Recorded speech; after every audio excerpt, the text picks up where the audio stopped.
লিমিটেশনটা উঠে যাওয়ার পরে সিসি লিমিটেশনটা তো আসলে পুরোপুরি জিরো হয়ে যায় নাই, মানে উঠে যায় নাই পুরোপুরি।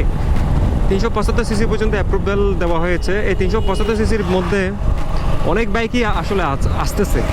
এটা আমাদের বাইকারদের জন্য খুবই ভালো, খুবই সুসংবাদ। আমাদের অ্যাভেলেবিলিটি বাড়তেছে, আমাদের অপশন বাড়তেছে।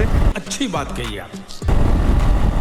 তবে মজার বিষয় কি জানেন, বাংলাদেশে বাজাজ কি যে করতেছে আমি নিজেই বুঝতেছি না। আমি না, আমার মতো অনেক বাইকার্সরাই বুঝতেছে না।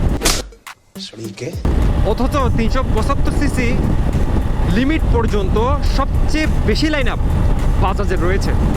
যতগুলো বাইক কোম্পানি রয়েছে তার মধ্য থেকে 375 সিসি পর্যন্ত সবচেয়ে বেশি বাইক মডেল এক্সিস্ট করে বাজাজ কোম্পানির।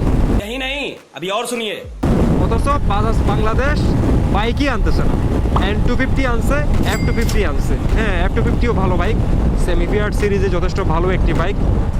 যারা মোটামুটি সেমি ফিয়ার্ড বাইক পছন্দ করেন, নেকেড বাইক খুব একটা পছন্দ করেন না, তাদের জন্য খুবই ভালো অপশন। পাশাপাশি ফিয়ার্ড বাইক যারা পছন্দ করেন তাদের জন্য একটা ভালো অপশন। কিন্তু যারা ফুল প্লেট পছন্দ করেন তাদের জন্য না। ফুল প্লেট যারা পছন্দ করেন তাদের জন্য RS200। তো তাদের কতগুলো বাইক দেখেন, Pulsar N160, N250, F250, NS200, তারপরে RS200, NS400। আসলে এটা 400 সিসি না, এটা হচ্ছে 373 সিসি, 373 সিসির ইঞ্জিন। সো এটা বাংলাদেশের বাজারে অবশ্যই আসবে। स्वागत तो करो हमारा। আমি যতটুকু শুনেছি, আমি যতটুকু জানি, প্রথমে 350 সিসি পর্যন্ত বাংলাদেশে অ্যাপ্রুভাল পেলেও পরবর্তীতে বাজাজ বাংলাদেশের সুপারিশে 375 সিসি পর্যন্ত আপগ্রেড করা হয়।